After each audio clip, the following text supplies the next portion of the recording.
Hello friends, कैसे हैं आप। वेलकम टू माय चैनल पढ़ाई विद अर्जुन। इससे पहले मैंने स्केलेटल सिस्टम जो है वो ख़त्म किया है, जिसमें मैंने आपको कंकाल तंत्र के बारे में, हमारी बॉडी में पाई जाने वाली जितनी भी 206 हड्डियाँ थी वो आपको मैंने पढ़ाई, और उम्मीद है कि आपको याद भी हो गई होंगी। अब किसी से भी आप बेधड़क पूरी मुँह ज़बानी 206 हड्डियाँ जो हैं गिना सकते हैं। Now today's topic is something different. आज का टॉपिक है that is related to digestive system. पाचन तंत्र से रिलेटेड ये हमारा टॉपिक है। एंड आपको पता है कि जो हमारे बॉडी में डाइजेशन है वो मतलब कि कई स्टेप्स में होता है। ठीक है, मुंह से स्टार्ट होता है, उसके बाद स्टमक में, फिर स्मॉल इंटेस्टाइन में, ऐसे करके कई स्टेप्स में होता है। ठीक है, तो हम आज अपने डाइजेस्टिव सिस्टम का पहला स्टेप जो है that is digestion is in mouth cavity. ठीक है, यानी कि मुख गुहा में पाचन को हम लोग पढ़ेंगे।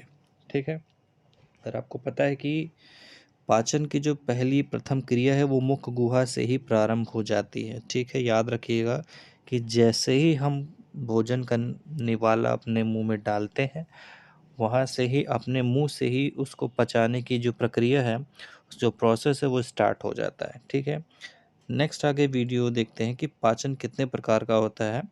How many types of digestion is. So digestion is of two types. ठीक है, डाइजेशन कितने टाइप का होता है, टू टाइप्स का होता है। देखिए, नंबर वन है mechanical digestion, that is known as यांत्रिक पाचन।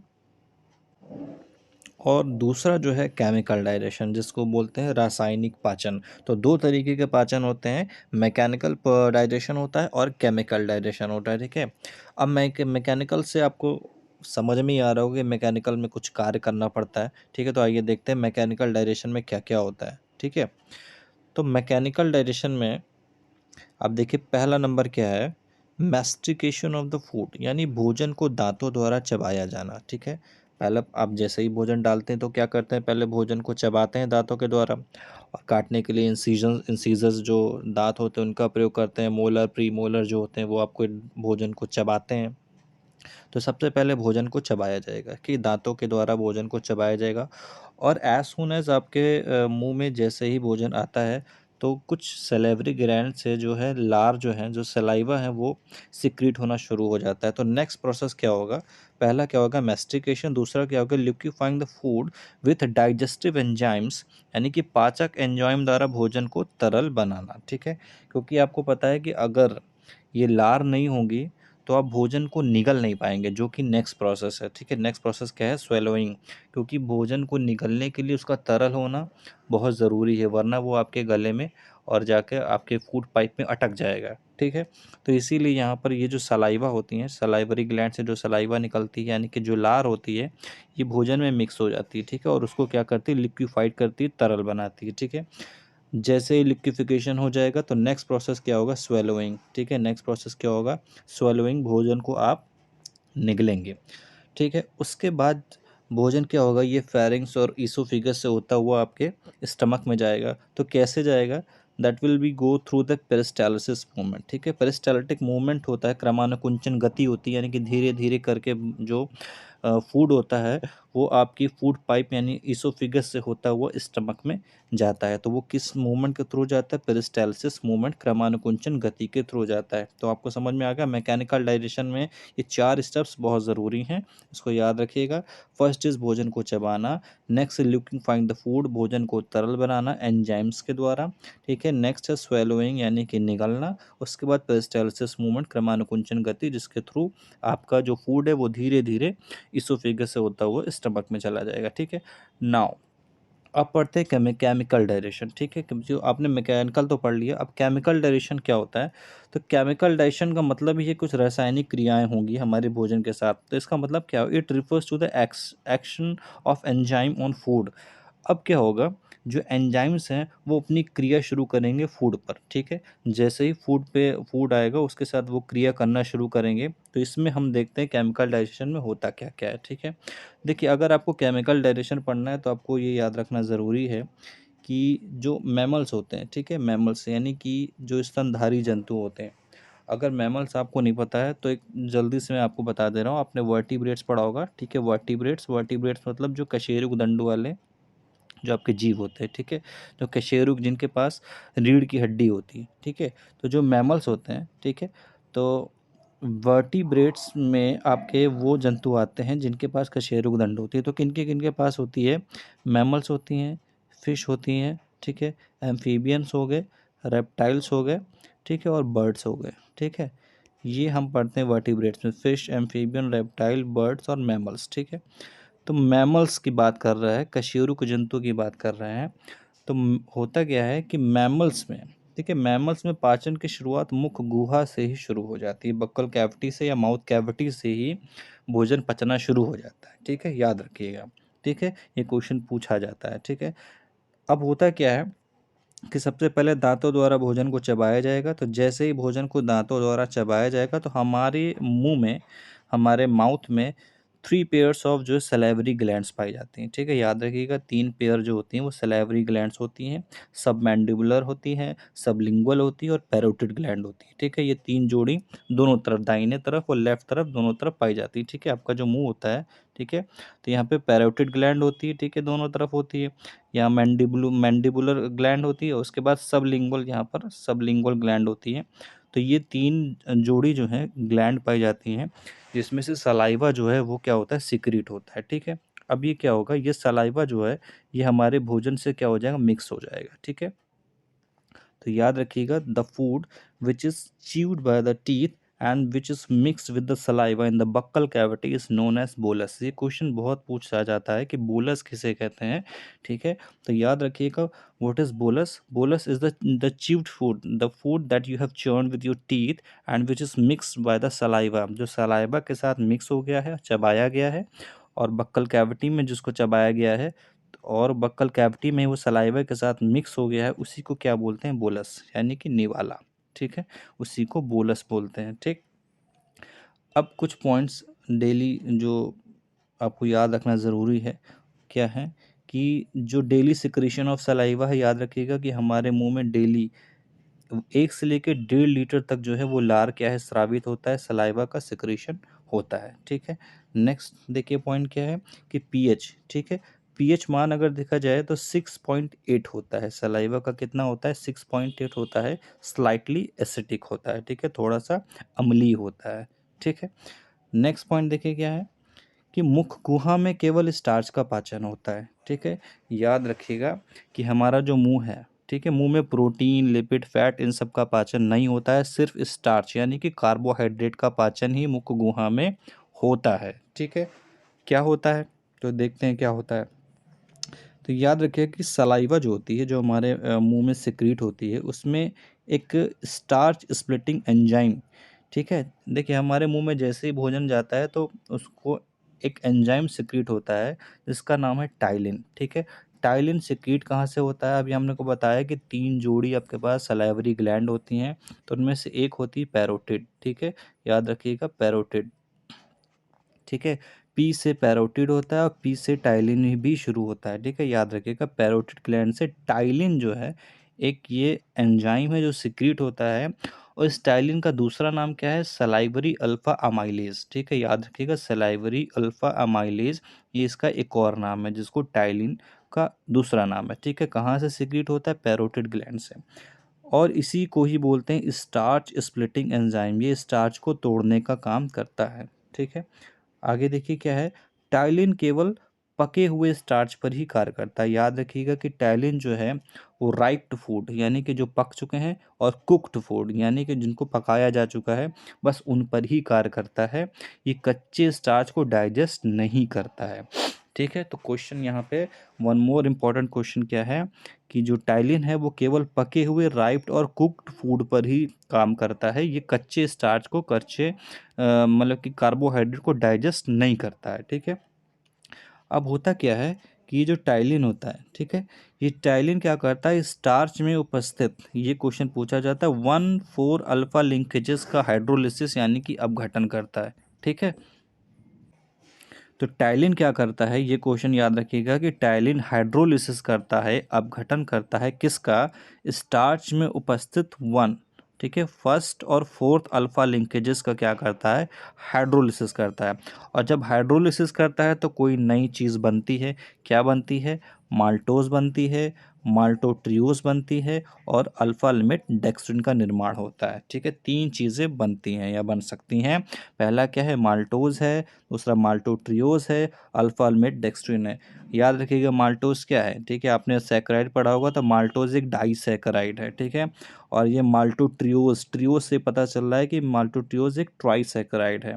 ठीक है, और डेक्स्ट्रिन ये भी एक सैकराइड है। ठीक है, आगे याद रखिएगा कि अल्फा लिंकेजेस, जब 1/4 अल्फा लिंकेजेस का हाइड्रोलिसिस होता है तो 3 चीज़ें बनती हैं, माल्टोज, माल्टोट्रियोज और अल्फा लिमिट डेक्स्ट्रिन। देखिए, इसको इस फिगर से याद रखिएगा कि टाइलिन होता है। ठीक है, टाइलिन जो है वो रिएक्ट करेगा किससे, स्टार्च पर रिएक्ट करेगा एंड फॉर्म्स क्या बनाएगा, माल्टोज बनाएगा, माल्टोट्रियोज बनाएगा एंड अल्फा लिमिट डेक्स्ट्रिन बनाएगा। माल्टोज क्या है, माल्टोज एक डाइसैकराइड है। ठीक है, याद रखिएगा माल्टोज एक डाइसैकराइड है। ठीक है, और माल्टोट्रियोज जो है, ट्राई से पता चल रहा है कि ये क्या है, ट्राइसैकराइड है। ठीक है, कार्बोहाइड्रेट के कई सारे फॉर्म होते हैं, डाइसैकराइड, ट्राइसैकराइड, पॉलीसैकराइड, ओलिगोसैकराइड। ठीक है, तो ये सब सैकराइड हैं। ठीक है, तो माल्टोट्रियोज क्या है, एक ट्राइसैकराइड है। ठीक है, चलिए इसको इस फिगर से याद रखिएगा, ptyalin reacts with the starch and forms maltose, maltotriose and alpha limit dextrin.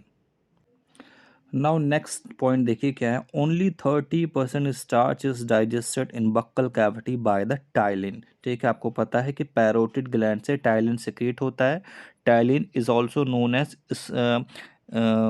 Starch splitting enzyme and also known as alpha amylase. ठीक है, तो होता क्या है कि ये टाइलिन जो है ये सिर्फ 30% ही स्टार्च यानी कि कार्बोहाइड्रेट को डाइजेस्ट कर पाता है and rest of the carbohydrate is digested in the small intestine. ठीक है, आपको ये याद रखना ज़रूरी है कि आपका जो डाइजेशन है वो माउथ में होता है। ठीक है, स्टमक में होता है और स्मॉल इंटेस्टाइन में होता है। ईसोफेगस में किसी भी तरीके का पाचन या डाइजेशन नहीं होता है और लार्ज इंटेस्टाइन में भी आपका किसी भी तरीके का पाचन या डाइजेशन नहीं होता है। ठीक है, देखिए कुछ थोड़ा बहुत फिगर तो आपको पता ही होगा अपने बॉडी के बारे में। माउथ होता है, ठीक है, माउथ से ये फूड पाइप जाती है ईसोफिगस, और यही ईसोफिगस जो होता है, ईसोफिगस के बाद आपका क्या आता है, स्टमक शुरू होता है। ठीक है, जो जे शेप्ड का होता है थोड़ा सा ऐसे इस तरीके का, और उसके बाद ये स्टमक का स्टार्टिंग जो होता है ड्यूडेनम से आता है, फिर जेजनम, फिर इलियम, फिर इलियम जो है वो सीकन, कोलम, रेक्टम, इन सब में आगे जाके डिवीजन होता है। स्मॉल इंटेस्टाइन जो है, स्मॉल इंटेस्टाइन का पार्ट आपका ड्यूडेनम, जेजुनम, इलियम है, और लार्ज इंटेस्टाइन का पार्ट आपका सीकम, कोलन, रेक्टम, ये सब है। ठीक है, तो याद रखिएगा। तो होता क्या है कि टाइलिन जो होता है, ठीक है, टाइलिन एंजाइम जो है वो ओनली 30% स्टार्च को डाइजेस्ट कर पाता है एंड रेस्ट ऑफ द बाकी 70% जो है वो आपका आगे स्मॉल इंटेस्टाइन में शुरू होता है। ठीक है, आगे देखिए, सलाइवा जो होती है, ठीक है, saliva also contain antibacterial enzyme which is also known as lysozyme. ठीक है, देखिए जो सलाइवा का सेक्रीशन होता है उसमें कुछ एंटीबैक्टीरियल यानी कि बैक्टीरिया को मारने के लिए कुछ एंजाइम्स भी होते हैं जिसको लाइसोजाइम बोलते हैं। ठीक है, लाइसोजाइम। ठीक है, ये क्या करता है, it dissolve the cell wall of gram positive bacteria and kills them. याद रखिएगा, आपको पता ही होगा कि बैक्टीरिया 2 टाइप्स के होते हैं, gram positive and gram negative. तो ये जो लाइसोजाइम है ये सिर्फ ग्राम पॉजिटिव जो होता है, ग्राम पॉजिटिव बैक्टीरिया की जो सेल वॉल होता है उसको नष्ट कर देता है और उस बैक्टीरिया को मार देता है। ठीक है, इसीलिए हमारा जो भोजन जो होता है उसमें कुछ कीटाणु जो जाते हैं तो उसको मुख्य गुहा में ही लाइसोजाइम के द्वारा मार दिया जाता है। ठीक है, आगे एक नेक्स्ट इंपॉर्टेंट पॉइंट पढ़िए, एब्नर्स ग्लैंड। ठीक है, तो एब्नर्स ग्लैंड जो होती है, जो हमारी जीभ होती है उसके डोर्सल सरफेस पर पाया जाता है। ठीक है, हमारी जीभ के डोर्सल सरफेस पर पाया जाता है, और इससे एक जो है आपका क्या नाम है, एंजाइम जो है सिक्रीट होता है जिसको लिंगुअल लाइपेज एंजाइम बोलते हैं। क्या बोलते हैं, लिंगुअल। ठीक है, अब लिंगुअल है तो जीभ से ही संबंधित होगा। ठीक है, तो लिखो कि लिंगुअल का मतलब बोलना चालना। ठीक है, तो लिंगुअल लाइपेज एंजाइम जो है यहाँ से सिक्रीट होता है। याद रखिएगा कहाँ से, एबनर्स ग्लैंड से। ठीक है, इनको वॉन एबनर्स ग्लैंड भी बोलते हैं। तो वॉन एबनर ग्लैंड जो है वो हमारी टंग की डोर्सल सरफेस यानी कि नीचे साइड में प्रेजेंट होती है and it secretes lingual lipase enzyme. ठीक है, इससे किसका सिक्रीशन होता है, लिंगुअल लाइपेज एंजाइम का सिक्रीशन होता है। अब याद रखिएगा कि ये जो लिंगुअल लाइपेज एंजाइम है, ठीक है, इस सिक्रीटेड हियर, ये यहाँ पे सिक्रीशन तो इसका होता है लेकिन ये हम यहाँ पे अभी बक्कल कैविटी में क्या रहता है, इनएक्टिव रहता है। इसका सिक्रीशन होगा, ये फूड से मिक्स हो जाएगा, लेकिन अभी ये कोई क्रिया नहीं करेगा, ठीक है। ये एक्टिव कहाँ होगा, it gets active in stomach, ये पेट में जाकर क्या होगा, एक्टिव होगा। और जैसे ही ये पेट में जाकर एक्टिव होगा तो करेगा क्या, ये भी जान लीजिए। तो lingual lipase enzyme reacts with the triglycerides, ठीक है, याद रखिएगा। अब भाई लाइपेज है तो जाहिर से लाइपेज है तो लिपिड्स पे काम करेगा, तो ट्राइग्लिसराइड क्या है, लिपिड है। तो क्या होगा, ये ट्राइग्लिसराइड पे, हमारे फूड में पाई जाने वाली ट्राइग्लिसराइड पे काम करेगा और उसको कन्वर्ट करेगा किसमें, फैटी एसिड्स में, ठीक है, फैटी एसिड्स में, और 1 and 2 डाई एसिल ग्लिसरॉल, ठीक है। ये क्वेश्चन बहुत पूछा जाता है, इसको याद रखिएगा कि जब लिंगुअल लाइपेज एंजाइम स्टमक में जाता है फूड से मिक्स होकर तो ट्राइग्लिसराइड पे काम करता है, ठीक है। टाइलिन किस पे काम करता था, आपने देखा था, टाइलिन जो है स्टार्च पे काम करता था, क्योंकि फूड में तो बहुत कुछ होगा, आप खा रहे हैं तो उसमें स्टार्च भी होगा, लिपिड भी होंगे, फैट भी होंगे। तो ये लिंगुअल लाइपेज एंजाइम जो है वो ट्राइग्लिसराइड पे काम करेगा और उसको कन्वर्ट करता है किसमें, फैटी एसिड्स में, एंड 1 2 डाई एसिल ग्लिसरॉल में, ठीक है, ये याद रखिएगा। तो लास्ट में से हम फिगर के द्वारा समझ लेते हैं कि लिंगुअल लाइपेज एंजाइम जो होता है, ठीक है। अब लिंगुअल लाइपेज एंजाइम जो सिक्रीट हुआ कहाँ से, अभी आपने पढ़ा एब्नर्स ग्लैंड से, तो ये क्या करेगा, अभी फूड के साथ मिक्स रहेगा, फिर ये जब जैसे, लेकिन यहाँ पे इनएक्टिव रहेगा, यहाँ पे ये ट्राइग्लिसराइड पे कोई काम नहीं करेगा, लेकिन जैसे ही ये स्टमक में पहुँचेगा ये ट्राइग्लिसराइड पे रिएक्ट करना शुरू करेगा और क्या बना देगा, उसे किस चीज़ में कन्वर्ट कर देगा, fatty acids and 1 2 di acyl glycerols, ठीक है। तो ये कुछ इंपॉर्टेंट टॉपिक था आपका डाइजेस्टिव सिस्टम में, और डाइजेस्टिव सिस्टम का ये कौन सा पार्ट था, ये डाइजेशन इन माउथ कैविटी था, ठीक है। क्योंकि अभी आपको पता है अभी तो मुंह में फूड है, इसके बाद ये ईसोफिगस में जाएगा, लेकिन ईसोफिगस में कोई डाइजेशन नहीं होता है, then it will go further into the stomach, फिर ये स्टमक में जाएगा, वहाँ पे हमें पाचन पढ़ना है। उसके बाद स्टमक से स्मॉल इंटेस्टाइन में जाएगा, वहाँ पे हमें पाचन पढ़ना है। फिर स्टमक से निकल कर ये लार्ज इंटेस्टाइन में जाएगा। तो ये पूरा सफ़र हमें देखना है फूड का, ये कैसे तय करता है, ठीक है। तो अब नेक्स्ट जो वीडियो होगा वो मैं आगे, अगला जो पाचन होगा, अगला पाचन या पहले डायरेक्शन, क्योंकि इसोफेगस में होता नहीं, लेकिन इसोफेगस में आपको पढ़ाऊँगा, उसके बाद डायजेशन इन स्टमक पर वीडियो में लेकर आऊँगा, ठीक है। तो ये कुछ इंपॉर्टेंट ये पॉइंट थे जो आप यहाँ पे देख लीजिएगा। अगर आपने नोट नहीं किया है तो आप नोट कर लीजिएगा, ठीक है। ये पूरे ये पॉइंट है, आपने नोट कर लीजिएगा, इसका स्क्रीनशॉट ले लीजिएगा। ये इंपॉर्टेंट पॉइंट ही मैंने इसमें डाले हैं, ठीक है। कि फूड क्या, फूड में मतलब कि डायरेक्शन कितने प्रकार का होता है, टाइलिन ग्लैंड के बारे में, टाइलिन का दूसरा नाम सलाइवरी अल्फा अमाइलेज है, ठीक है। टाइलिन जो है वो खाली पके हुए स्टार्च प्रकार करता है, कच्चे स्टार्च को डाइजेस्ट नहीं करता है। टाइलिन जो क्या करता है, अल्फा 1 और 4 अल्फा लिंकेजेस को हाइड्रोलिसिस करता है और माल्टोज माल्टोट्रियोज और अल्फा में डेक्सिन में कन्वर्ट कर देता है, ठीक है। इसको मैंने फिगर से भी यहाँ पे आपको दिखा दिया है। उसके बाद ये क्या कहता है, टाइलिन जो है केवल 30% स्टार्च का डायरेक्शन माउथ कैविटी में कर पाता है, बाकी rest of the direction is done into the stomach, ठीक है। बाकी का सारा डायरेक्शन जो है वो पेट में और स्मॉल इंटेस्टाइन में होता है। नेक्स्ट क्या है, सलाइवा में क्या होते हैं, एक एंटीबैक्टीरियल एंजाइम भी पाया जाता है, that is known as lysozyme, जिसको लाइसोजाइम बोलते हैं। ये क्या करता है, ग्राम पॉजिटिव, याद रखिएगा यहाँ पर हमने इसलिए ग्राम पॉजिटिव डाला है, ग्राम पॉजिटिव बैक्टीरिया की सेल वॉल को ही डिसॉल्व कर पाता है और उसको किल कर देता है। उसके बाद हमने एबनस ग्लैंड के बारे में पढ़ा। एबनस ग्लैंड में आपने पढ़ा कि एबनस ग्लैंड से भी एक क्या नाम है, लिंगुअल लाइपेज नाम का एंजाइम जो है वो सिक्रीट होता है, और ये एबनर ग्लैंड जो है हमारी टंग के डोर्सल सरफेस या नीचे की सरफेस में पाया जाता है। लिंगुअल लाइपेज एंजाइम क्या करता है, ये यहाँ पर सिक्रीट होता है, लेकिन यहाँ पे इनएक्टिव रहता है, ये पेट में जाकर एक्टिव होता है, और जैसे ही एक्टिव होता है तो लिंगुअल लाइपेज एंजाइम ट्राइग्लिसराइड पे काम करता है, उन्हें फैटी एसिड और 1 2 डाई एसिल ग्लिसरॉल में कन्वर्ट कर देता है। So these are some important points related to digestion in mouth cavity. Now the next video will come on the digestion in the stomach, ठीक है। Thank you so much. अगर आपको मेरा ये प्रयास अच्छा लग रहा है तो इसे लाइक करिए, शेयर करिए, सब्सक्राइब करिए, ठीक है। Thank you so much. Welcome to Padhai with Arjun.